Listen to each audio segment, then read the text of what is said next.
From Racing News 365.com, hello and welcome once again to the Formula E paddock here at the 2024 Sao Paulo E3. The action is all done and dusted for today, and what a day it's been. Undoubtedly the best race of the season, possibly one of the best of the Gen 3 era.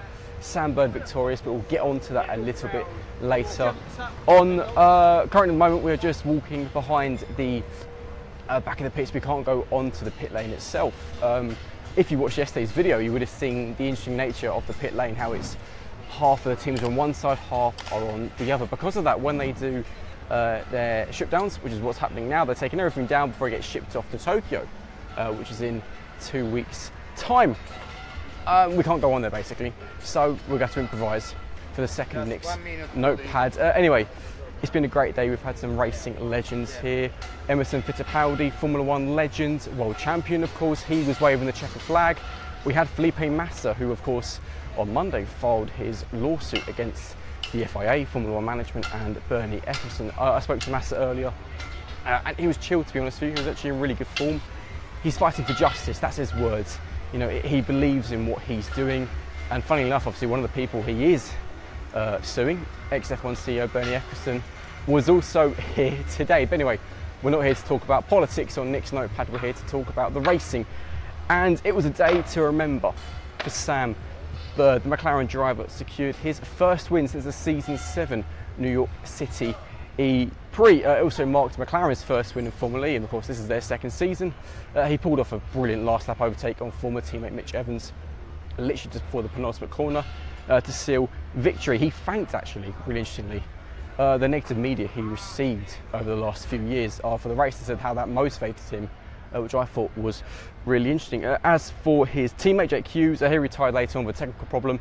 A lot of technical problems today. It has been extremely hot, which has caused a lot of derate issues with the batteries, caused by overheating. The track temperature was 60 degrees Celsius today. Air temperature was a 35 degrees. Not for the faint-hearted, including myself. We're now going to go up some stairs. This is going to go really well. Moving on then, Jaguar. Now, Mitch Evans obviously finished second. Timed his move to the lead actually really well for the closing laps. However, he was one of the drivers who suffered from derate, and effectively the last lap for him, he just couldn't use the power he had. As a result, he said that it was like driving a Gen 1 car for the last lap.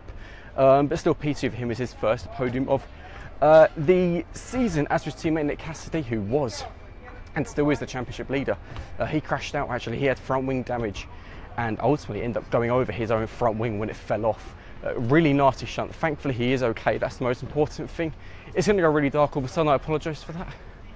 Oh, it's been a warm one. Moving on, Nissan, Oliver Rowland, P3, back-to-back podiums for the Nissan driver since he returned to Nissan from Mahindra, and actually he's looking extremely good. The Nissan powertrain is working better and better. I did say they're the dark horses. I was right. Oh, I'm out of breath, sorry, it's a lot of steps today. As for his teammate, Sasha Fenestraz, P11, a bit disappointing to be honest, and of course, you know, Tokyo for them, so I'm going down more stairs. Tokyo for them is terrifying. Tokyo for them is their home race, Nissan, so, you know, I'd like to see some more from Sasha personally, but he was in good form. As always, Porsche. Now, Pascal Wehrlein claimed pole position. He defeated Stoffel Van Dorn in the final. These stairs are never going to end. He ended up finishing P4. Personally, I thought he was going to do it actually, because the Porsche efficiency is typically the best on the grid. Not today though, it was the Nissans again. His teammate Antonio Felix da Costa, P6. People in the background probably wondering what the hell is going on. Da Costa P6, that's his first points of the season, which is brilliant for him. But he's another driver who experienced a derate through an overheating battery. Actually, a lot of the drivers are saying this is the first time they've ever had a battery overheating, because it is just that hot. Andretti, Jake Dennis, not particularly happy. P5 for him, another driver who suffered with derate. He was actually in third as we approached the final lap, and effectively there was nothing he could do. Rowland and Wehrlein just simply just got past him. As for his teammate Norminato, P18, really tough race for him. He had a post-race 5-second penalty for hitting Lucas Di Grassi, who also actually end up hitting another driver. We'll get on to that in a bit. TS Penske, Vern P7, Van Dorn P8. Average. They look really good over one lap. Didn't quite have the efficiency, I think, but they're making steps in the right direction. The gap between the Jaguar powertrain, the Nissan powertrain, the Porsche powertrain, and the Stellantis, it's closing up. There is no doubting that. It's no longer about, the two Porsche power teams and the two Jaguar power teams. We've now got effectively 16 drivers who can fight for victory. That was Sylvain Felipe in Vision Team Principal going past. Moving on. I'm dripping in sweat, by the way. This is monsterly hot. Is monsterly a word? If not, I've just made it up. Maserati, P9 for Gunther, and actually, if it weren't for Bird's heroics, Gunther would have probably been the driver of the day. So effectively, Gunther came into this weekend already knowing he would have a huge 40 place career penalty following a gearbox change and an inverter change. Now, he made it to the duels, looked very, very strong, made it to the semi-finals, in fact, but ultimately started at the back of the grid, and because of the way the rules work here in Formula E and also with the FIA, part of his penalty included a 10-second stop and go penalty. Now, we have two safety cars today. 2, 3. My mind's gone blank. It's been it's been a long day, I'll be honest with you. So he took a stop and go penalty in the opening laps, ended up recovering all the way to 9th. Had it not been for the stop and go, I think he would have been a potential contender, maybe for the win, to be honest with you, because Maserati, particularly him, looked really good, particularly over one lap pace, which seems to be a story for a lot of drivers. Daruvula P15, Envision, really tough day. They've struggled with overheating tyres pretty much all weekend. Buemi P10, Frines P19, Mahindra actually had a brilliant qualifying. Mortara made it to the duels, unfortunately was hit by Lucas Di Grassi. He ended up finishing outside the points, as did Nick De Vries in P14. Abs Cupra, Di Grassi P13, not exactly a home race to remember, basically. Just a really disappointing weekend on his side of the garage. On the other side, Nico Müller, another driver who made it through to the duels in qualifying. A significantly better performance by him in the package.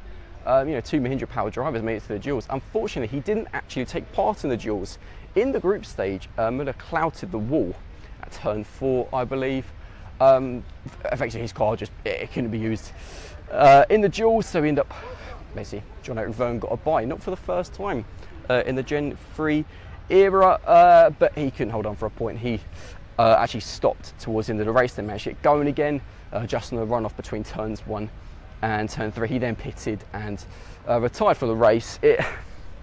Disappointing for him. This was a lot of the drivers spoke yesterday about how this was an opportunity to score some points because of the peloton, and the peloton was back in some fashion. Some drivers were happy to see it back, some not so much. Turn 3 in particular saw a significant amount of carnage, lots of pieces of front wing. Sam Bird actually, whilst leading the race in the closing stages, basically said that there should have been a safety car because there was that much damage on the circuit. But it's been brilliant to be back here. Formerly had been away for 7 weeks in fact. And after 3 disappointing races, it was really important that today was a good one. By far, like I said, the best race of the season. And of course, a lot of eyes were on the sport today, with Massa being here, with Eccleston being here. But the most important thing is that didn't overshadow what was a phenomenal event. It's been beautiful weather. Fans were absolutely brilliant as always. Emerson Fittipaldi got a huge reception. He's of course a bit of a cult hero here. So no, it's been brilliant. Formula E now is, very much back. We've got 7 races between now and Shanghai, which is towards the end of May. So the races are now going to come thick and fast. If you've enjoyed the Formula E content, let me know in the comment section what you made of today's race. Was it one of the best of the Gen 3 era? By far the best of the season? Is Sam Bird back? Are McLaren dark horses for the title? Now, Sam said no. I think yes. Today was a big test for them. Their efficiency is real, and a quick Sam is a happy Sam. And when Sam's happy, he's typically getting good results. So yeah, let me know in the comment section below.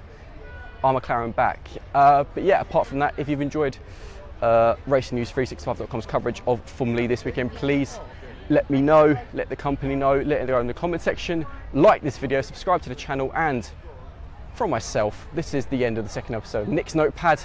I will catch you later on. See you later.